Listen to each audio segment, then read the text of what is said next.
नमस्कार दोस्तों, एक बार फिर स्वागत है आपका अपने YouTube चैनल लकी की पाठशाला में। आज हम सीखेंगे हिंदी व्याकरण का एक महत्वपूर्ण चैप्टर वाक। तो चलो चलते हैं अपनी क्लास की तरफ। तो क्या है, आज हमें पढ़ना है वाक। तो वाक होता क्या है वाक, इसमें कौन से अंग हैं, कितने इसके आवश्यक तत्व हैं, इसके बारे में पूरे विस्तार से आज हम पढ़ने वाले। तो वाक, पहले नंबर तो वाक परिभाषा है सार्थक शब्दों का व्यवस्थित समूह जिससे अपेक्षित अर्थ प्रकट होता। मतलब शब्द कैसे हो, सार्थक हो, निरर्थक शब्द नहीं होने चाहिए, और व्यवस्थित समूह हो। क्या हो, व्यवस्थित उनका क्या हो, समूह हो, और उससे क्या जो अर्थ है वो क्या अपेक्षित अर्थ क्या होता हो, प्रकट होता हो। मतलब जिस बात को हमने कहा है वाक्य के रूप में, उसका वो क्या करे, अर्थ बता सके। अर्थ बताने में वो वाक्य क्या हो, सक्षम हो। जैसे यहाँ लिखा है राम पानी पीता है, तो यहाँ पर राम के बारे में बताया गया है कि क्या कर रहा है, वो पानी पी रहा है। तो यहाँ ए वाक्य पूरा अपना सुव्यवस्थित अर्थ बताने में स्पष्ट है कि राम क्या कर रहा है, राम पानी पी रहा है। वहीं पर लिखा है सीता गाना गाती है, तो यहाँ पर सीता के बारे में हमने एक वाक्य बोला। वाक्य क्या बोला कि वह क्या कर रही है, गाना गा रही। तो यहाँ एक वाक्य के रूप में बताया गया है किसके बारे में, सीता के बारे में। क्या कर रही है, वो पानी पी रही है, नहीं गाना गा रही। क्या कर रही है, गाना गा रही। फिर है वाक्य के अंग। क्या है, वाक्य के अंग दो होते हैं। कितने होते हैं, वाक्य के अंग दो होते हैं। एक होता है उद्देश्य, दूसरा होता है विधेय। इनके बारे में भी हम विस्तार से पढ़ेंगे, लेकिन अभी केवल इतनी जानकारी ले लें कि अंग कितने हैं। वाक्य के अंग कितने होते हैं, दो, उद्देश्य और विधेय। फिर है वाक्य के अनिवार्य तत्व। वाक्य में कितने तत्व होते हैं, 6 तत्व होते हैं, जो इसके लिए आवश्यक है। इनके बिना वाक्य में काम नहीं चलेगा। और वो 6 तत्व कौन कौन से हैं, पहला होता है सार्थकता, दूसरा होता है योग्यता, तीसरा होता है आकांक्षा, चौथा है निकटता, पांचवा है पदक्रम, और छठवा है अन्वय। कौन कौन से हैं, पहला सार्थकता, योग्यता, आकांक्षा, निकटता, पदक्रम और अन्वय। तो वाक्य के अनिवार्य तत्व हैं 6। वाक्य के प्रमुख अंग हैं कितने, दो, उद्देश्य और विधेय। वाक्य सार्थक शब्दों का व्यवस्थित समूह जिससे अपेक्षित अर्थ प्रकट होता हो, क्या कहलाता है, वाक्य के अंग कितने हैं, 6 पढ़े। लेकिन अभी हम क्या इसमें अभी 3 को पढ़ते हैं अच्छी प्रकार से और उनको समझते हैं। जैसे सार्थकता, तो वाक्य का कुछ ना कुछ अर्थ अवश्य होता है, इसलिए उसमें क्या सार्थक शब्दों का उपयोग किया जाता है। जैसे आप कोई वाक्य बोल रहे हो तो वो क्या करता है, अर्थ प्रकट करता है। जैसे राम जाता है, वह पढ़ता है, मैं दिल्ली जा रहा हूँ, मैं वहां से आ रहा हूँ। जैसे अब मैं बोल दूं तो इसमें क्या कहा गया है कि वाक्य का कुछ ना कुछ अर्थ अवश्य होता है, अतः इसमें सार्थक शब्दों का उपयोग होता है। तो कैसे शब्दों का उपयोग होता है, सार्थक शब्द। जैसे मैंने बोला मैं दिल्ली जाता हूँ, और मैं अब यहाँ क्या एक शब्द बोला गया कि मैं दिल्ली जाता हूँ, और इसकी जगह अगर मैं बोल दूं कि मैं दिल्ली खाता हूँ, तो ये वाक्य अपना अर्थ स्पष्ट कर पा रहा है, नहीं कर पा रहा है। तो यहाँ क्या करना है, सार्थक शब्दों का उपयोग करना है। जैसे योग्यता, वाक्य में प्रयुक्त शब्दों में प्रसंग के अनुसार अपेक्षित अर्थ प्रकट करने की योग्यता होती है। क्या, जिस संदर्भ में वाक्य कहा जाता है वो उसी प्रकार के अर्थ को क्या करता है, उसी प्रकार के अर्थ को प्रकट करता है। यह वाक्य में क्या होती है, योग्यता होती है। जैसे बोला गया चाय खाई, क्या बोला, चाय खाई, तो चाय तो खाई नहीं जाती, चाय को खाया नहीं जाता, बल्कि चाय को क्या किया जाता है, पिया जाता है। क्या किया जाता है, चाय को पिया जाता है, चाय खाई नहीं जाती। तो क्या वाक्य अपने आप में जो जिस उद्देश्य से वाक्य कहा जाता है उसी प्रकार के वो अर्थ को प्रकट कर देता है। तो आप ये क्या है, गलत है, और ये क्या किया है, सही, कि चाय पी जाती है अथवा खाई नहीं जाती। फिर आकांक्षा, वाक्य अपने आप में पूरा होना चाहिए, उसमें किसी तत्व की कमी नहीं होना चाहिए। आकांक्षा का मतलब है कि वाक्य अपने आप में क्या हो, पूरा हो, उसमें किसी प्रकार की कमी नहीं होनी चाहिए। ना वो कर्ता से संबंधित, ना वो क्रिया से संबंधित, ना कारक से संबंधित, किसी प्रकार की कमी उसमें नहीं होनी चाहिए। जैसे यहाँ लिखा है, एक वाक्य लिखा है पत्र लिखता है, क्या लिखा, पत्र लिखता है, तो यहाँ पर कारक तो है ही नहीं, अरे वो कर्ता तो है ही नहीं। क्या यहाँ एक कमी है, वो कमी किसकी है, कर्ता की। किसकी कमी है, कर्ता की। तो ये वाक्य अपने आप में अभी पूर्ण नहीं है, लेकिन यहाँ लिखा है वह पत्र लिखता है, तो यहाँ पर सभी प्रकार की बातें पूरे जितने होने चाहिए वह कर्ता है, कर्म है और क्रिया भी है और सहायक क्रिया भी है। लेकिन यहाँ पर एक छूट रहा था, कौन छूट रहा था, कर्ता छूट रहा। तो आकांक्षा का मतलब है वाक्य अपने आप में पूरा होना चाहिए, उसमें किसी तत्व की कमी नहीं होना चाहिए। कहा गया है बोलते तथा लिखते समय वाक्य के शब्दों में परस्पर निकटता होनी चाहिए। बोलते तथा लिखते समय वाक्य के जो शब्द हैं, जो तो उसमें क्या हो, परस्पर निकटता हो। धीरे धीरे बोले गए और दूर दूर लिखे गए शब्द वाक्य नहीं होते हैं। जैसे मैंने बोला राम पानी पीता है, तो ये क्या है, एक वाक्य है। लेकिन इसी को अगर मैंने बोल दिया राम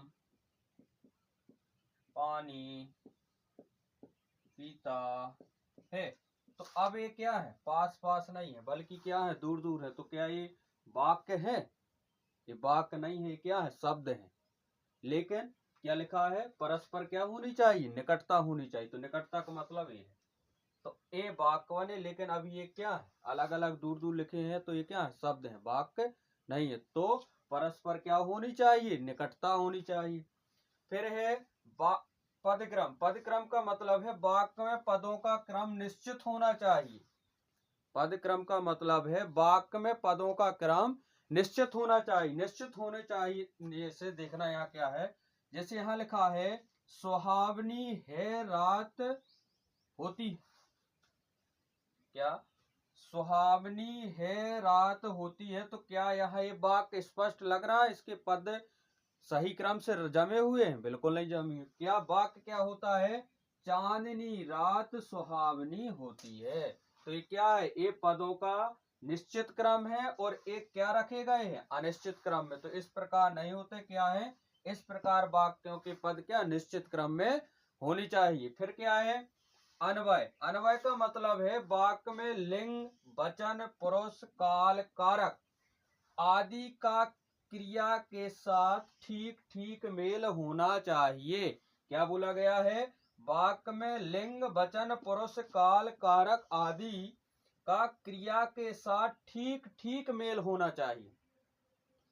इन सब का मेल क्रिया से क्या हो, व्यवस्थित हो, ठीक प्रकार से हो। कैसे, देखो जैसे लिखा है बालक बालिकाएं गई, तो लेकिन यहाँ पर आप देख सकते हो बालक है और बालिका, लेकिन बालक के लिए हम ये तो नहीं बोल सकते कि बालक गई, ये तो एक क्रिया के साथ ठीक प्रकार से व्यवस्थित नहीं है। लेकिन यहाँ पर है बालक और बालिकाएं गए, तो यह दोनों के साथ क्या है, सही व्यवस्थित से ठीक ठीक सुमेलित हो रहा है। लेकिन यहाँ पर सुमेलित नहीं हो रहा था, कहाँ सुमेलित हो रहा है, यहाँ पर ये ठीक प्रकार से सुमेलित हो रहा है। तो ये क्या थे हमारे वाक्य के जो अनिवार्य 6 तत्व। पहले भी हमने पढ़ा है कि वाक्य के अंग दो होते हैं, एक उद्देश्य और एक विधेय।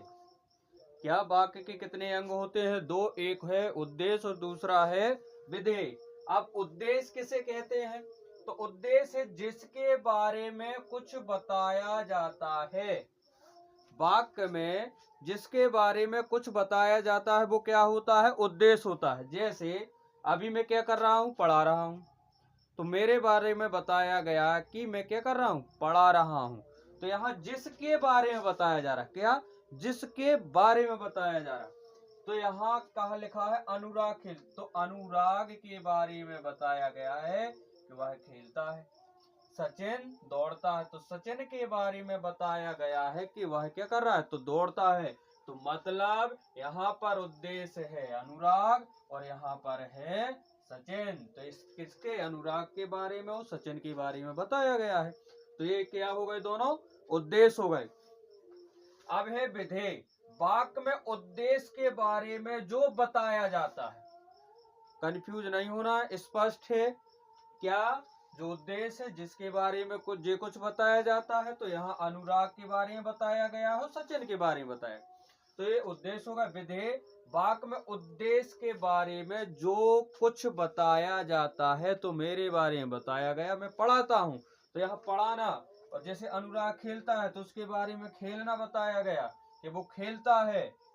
सचिन क्या करता है, दौड़ता है। तो उद्देश्य के बारे में जो बताया जाता, तो यहाँ दौड़ता और यहाँ खेलता, ये दोनों क्या हो गए, विधेय हो गए। क्या हो गए, विधेय। उद्देश्य और विधेय की बात स्पष्ट हो गई। तो अब चलते हैं हम वाक्य के भेद। तो वाक्य के भेद दो प्रकार से हैं। कितने प्रकार से हैं, दो प्रकार से हैं। जैसे रचना के आधार पर और अर्थ के आधार पर। रचना के आधार पर होते हैं 3 और अर्थ के आधार पर होते हैं 8। क्या, रचना के आधार पर होते हैं 3 और अर्थ के आधार पर होते हैं 8। तो चलो चलते सीखते हैं हम कि रचना के आधार पर 3 वो कौन से हैं और अर्थ के आधार पर वो 3 कौन से। ये रहे वाक्यों के भेद। अभी अपन ने पढ़ा था कि वाक्य दो प्रकार के होते हैं। वाक्य के दो भेद होते हैं, रचना के आधार पर और अर्थ के आधार पर। तो यहाँ पर देखो आप, रचना के आधार पे हमने पढ़े थे 3 और अर्थ के आधार पर पढ़े थे हमने 8। तो अब इनके प्रकार हैं कि रचना के आधार पर वो 3 प्रकार कौन से हैं। तो पहला है रचना के आधार पर सरल वाक्य, या इसी को बोलते हैं हम साधारण वाक्य। क्या बोलते हैं, साधारण वाक्य। सरल वाक्य या साधारण वाक्य। दूसरा है संयुक्त वाक्य। क्या है, दूसरा है संयुक्त वाक्य। पहला है सरल या साधारण वाक्य, दूसरा है संयुक्त वाक्य, और तीसरा है मिश्र वाक्य या मिश्रित वाक्य। या आपसे मिश्र वाक्य पूछे या मिश्रित वाक्य पूछे, बात एक ही है। सरल वाक्य पूछे या साधारण वाक्य पूछे, बात एक ही है। तो रचना के आधार पर 3 प्रकार के, सरल वाक्य या साधारण वाक्य, संयुक्त वाक्य या मिश्र वाक्य या मिश्रित वाक्य। तो रचना के आधार पर 3 हो गए और अर्थ के आधार पे है 8। तो अर्थ के आधार पर 8 वो कौन कौन से होते हैं, वो है इस प्रकार। विधानवाचक वाक्य, पहला है विधानवाचक वाक्य, दूसरा है निषेधवाचक वाक्य, तीसरा है प्रश्नवाचक वाक्य, चौथा है आज्ञावाचक वाक्य, पांचवा है संकेतवाचक वाक्य, इच्छावाचक वाक्य, संदेहवाचक वाक्य और विस्मयवाचक वाक्य। कौन कौन से, एक बार और सुन लीजिए। विधानवाचक वाक्य, निषेधवाचक वाक्य, प्रश्नवाचक वाक्य, आज्ञावाचक वाक्य, संकेतवाचक वाक्य, इच्छावाचक वाक्य, संदेहवाचक वाक्य और विस्मयवाचक वाक्य। तो कुल मिला के कितने हो गए, 8। तो अर्थ के आधार पर 8, ये रहे वो 8 प्रकार, और रचना के आधार पर 3, तो ये रहे वो 3 प्रकार। अब हमें इनको पढ़ना है पूरे विस्तार से। तो चलो चलते हैं, हम इनको पूरी तरह विस्तार से अच्छी प्रकार से समझते हैं और इनको भी अच्छी प्रकार से समझ पढ़ेंगे। अर्थ के आधार पर जो वाक्य के 8 प्रकार थे, उसके अंतर्गत कौन सा वाक्य, विधानवाचक वाक्य होता क्या है और कैसे पता करें कि यहाँ पर विधानवाचक वाक्य है।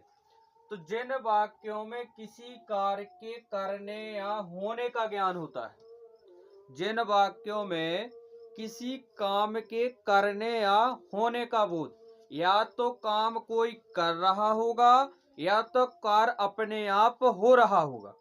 क्या, या तो कोई कार्य को कर रहा होगा या कार्य अपने आप हो रहा होगा। तो दोनों का ज्ञान जिन वाक्यों में मिलता है वो वाक्य होते हैं विधानवाचक वाक्य। कैसे, जैसे यहाँ पर लिखा है रमेश किताब पढ़ता है, तो यहाँ पर क्या है, किसी कार्य के करने करने।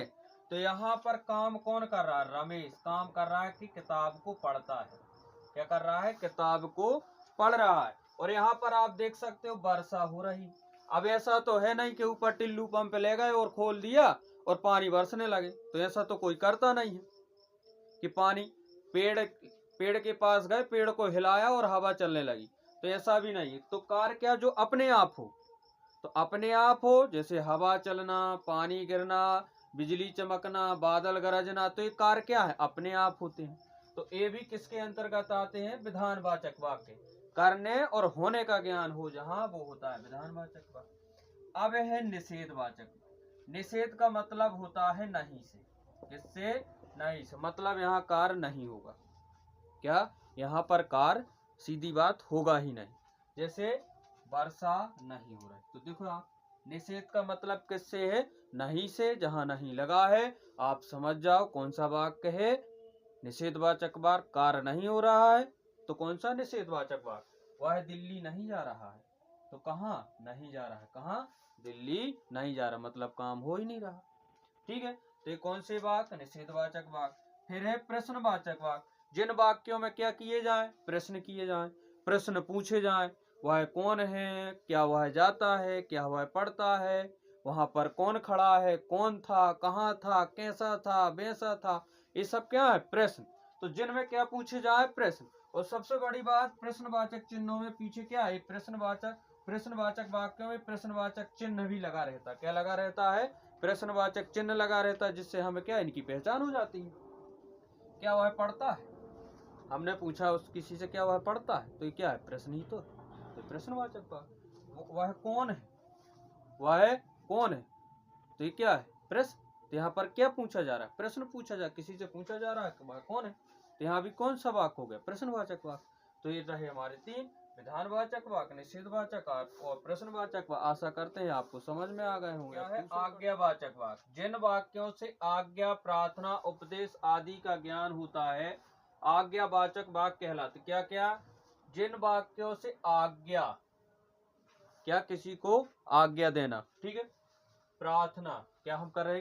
प्रार्थना, ठीक है।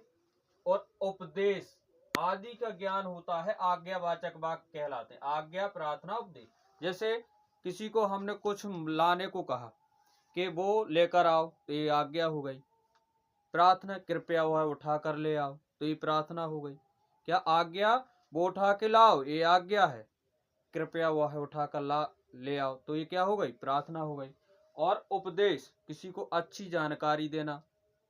क्या? अच्छी जानकारी देना किसी प्रकार की, ठीक है। जैसे बैठकर पढ़ो, तो ये क्या है? आज्ञा है। बच्चों से अपन ने कहा कि आप बैठकर पढ़ाई करें या पढ़ें, तो ये क्या होती है? आज्ञा। फिर बड़ों का सम्मान करें, ये क्या होता है? उपदेश। तो यहाँ पर क्या? आज्ञा और उपदेश।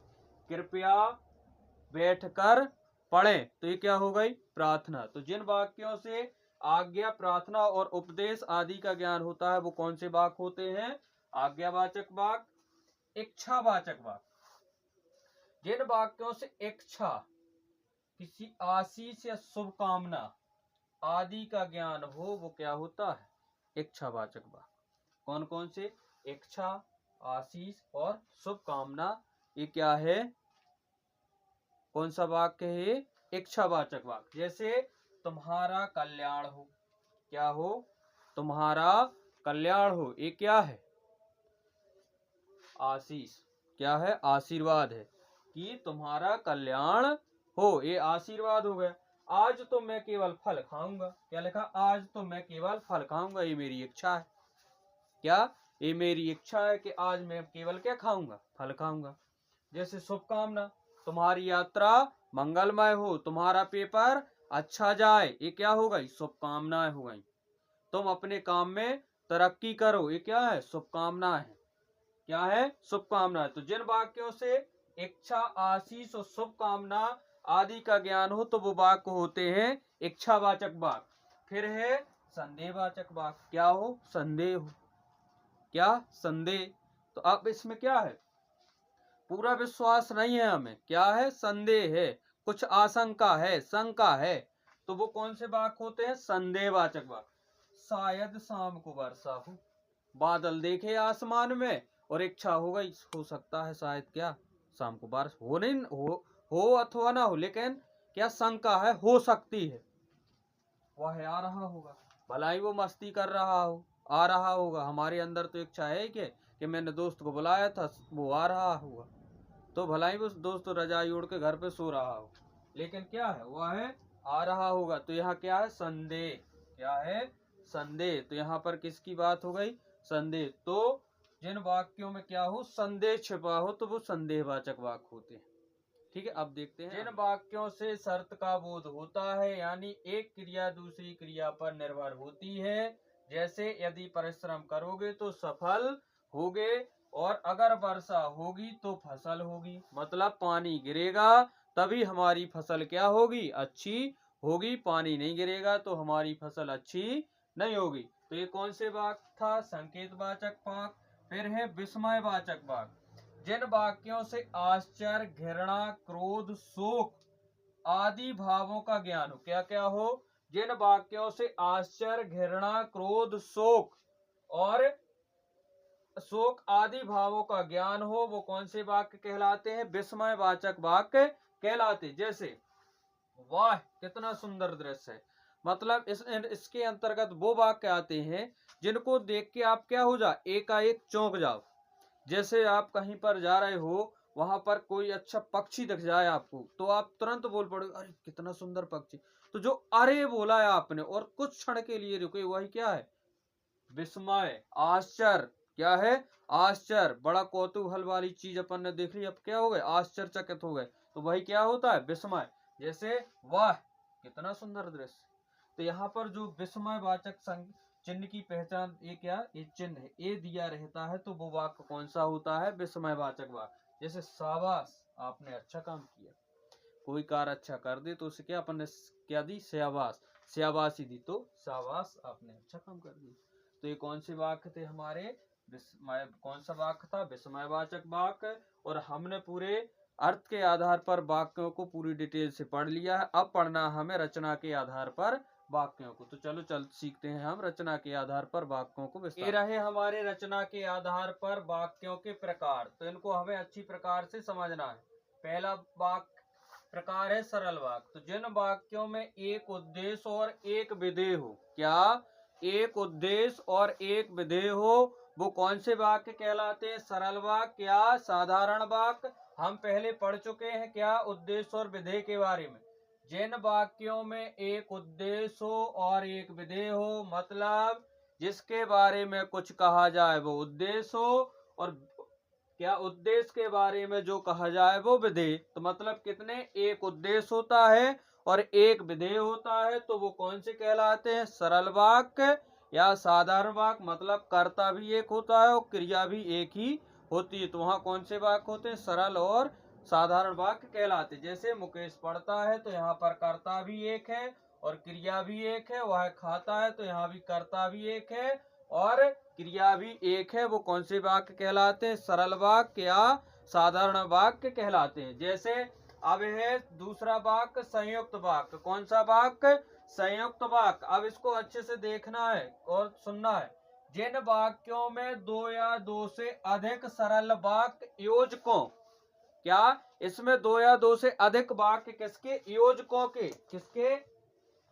योजकों के जरिए क्या होते हैं? जुड़े होते हैं। जैसे पहला योजक और, एवं, तथा, या, अथवा, इसलिए, अतः, फिर भी, तो, नहीं तो, किंतु, परंतु, लेकिन, पर आदि। ये क्या है? योजक। दो सरल वाक्यों के बीच में ये योजक चिन्ह आपस में इनके द्वारा क्या होते हैं? जुड़े होते हैं, तो वो वाक्य होते हैं संयुक्त वाक्य। जैसे वह सुबह गया, एक सरल वाक्य, वह सुबह गया। ठीक, सरल वाक्य है क्योंकि एक उद्देश्य एक विधेय है। शाम को वापस लौट आया। क्या? शाम को वापस लौट आया, यहां भी क्या है? ये भी सरल वाक्य है। लेकिन इसमें देखो एक योजक चिन्ह लगा हुआ है, जिनके द्वारा ये दोनों सरल वाक्य क्या है? जुड़े हुए हैं। मतलब दो सरल वाक्यों को एक योजक चिन्ह के द्वारा आपस में जोड़ दिया गया, तो ये कौन सा वाक्य कहलाया? संयुक्त वाक्य। एक बार और देखो, जैसे प्रिय बोलो पर असत्य नहीं। प्रिय बोलो, असत्य नहीं। तो यहाँ पर देखो एक योजक चिन्ह लगा हुआ है पर, इसके द्वारा ये दोनों सरल वाक्य आपस में क्या है? जुड़े हुए हैं। तो ये कौन से वाक्य? संयुक्त वाक्य। बे वाक्य जो जिनमें दो या दो से अधिक सरल वाक्य योजक चिन्हों के द्वारा जुड़े होते हैं, संयुक्त वाक्य कहलाते हैं। ठीक है, अब पढ़ते हैं अगला कौन सा? मिश्रित वाक्य। ये रहा हमारा मिश्रित वाक्य। तो जिन वाक्यों में एक प्रधान उपवाक्य हो और अन्य आश्रित उपवाक्य हो। इसमें क्या होता है? एक क्या है? प्रधान उपवाक्य है और उस बाद में कौन है? आश्रित उपवाक्य हो और आपस में किससे जुड़े हो? कि, जो, क्योंकि, जितना, उतना, जैसा, वैसा, जब, तब, जहां, वहां, जिधर उधर आदि से मिश्रित हो तो वे वाक्य कौन से वाक्य कहलाते हैं? मिश्रित वाक्य। एक बार और देख लो क्या है। जिन वाक्यों में एक क्या होता है? प्रधान उपवाक्य होता है, ठीक है, और अन्य आश्रित उपवाक्य हो। एक प्रधान उपवाक्य, उससे क्या है? अन्य जो दूसरे उसी के ऊपर क्या है? आश्रित है, जो आपस में काय से जुड़े होते हैं? कुछ योगवाचक जैसे कि, जो, क्योंकि, जितना, उतना, जैसा, वैसा, जब, तब, जहां, वहां, जिधर उधर आदि से मिश्रित हो वो वाक्य कहलाते हैं मिश्रित वाक्य। जैसे मैं जानता हूं, क्या? मैं जानता हूं कि तुम्हारे अक्षर साफ नहीं बनते। तो यहाँ पर देखो क्या है कि ये क्या है? मैं जानता हूं, बात पूरी नहीं हुई, बात पूरी नहीं हो रही, स्पष्ट अर्थ नहीं कर रहा। तो ये कौन सा वाक्य? उपवाक्य। तुम्हारे अक्षर साफ नहीं बनते। तो यहाँ पर देखो ये आपस में किसके द्वारा मिश्रित है? की के द्वारा मिश्रित। तो ये कौन से हो गए? मिश्रित भाग। जो लड़का कमरे में बैठा है वह मेरा भाई है। जो लड़का, क्या? जो लड़का कमरे में बैठा, जो लड़का कमरे में बैठा है वह मेरा क्या है? भाई है। तो ये रहे हमारे कौन से वाक्य? पूरे वाक्य हो गए। हमने पूरे विधि विधान अच्छी प्रकार से वाक्यों को पढ़ा, उन्हें समझा, उनके प्रकार पढ़े, अंग पढ़े, तत्व पढ़े, सभी प्रकार को अच्छी प्रकार से समझा है सभी वाक्यों को। तो अगर आपको जानकारी अच्छी लगी हो तो कृपया इस वीडियो को लाइक करें, शेयर करें, चैनल को सब्सक्राइब करें और हमें सहयोग प्रदान करें। धन्यवाद।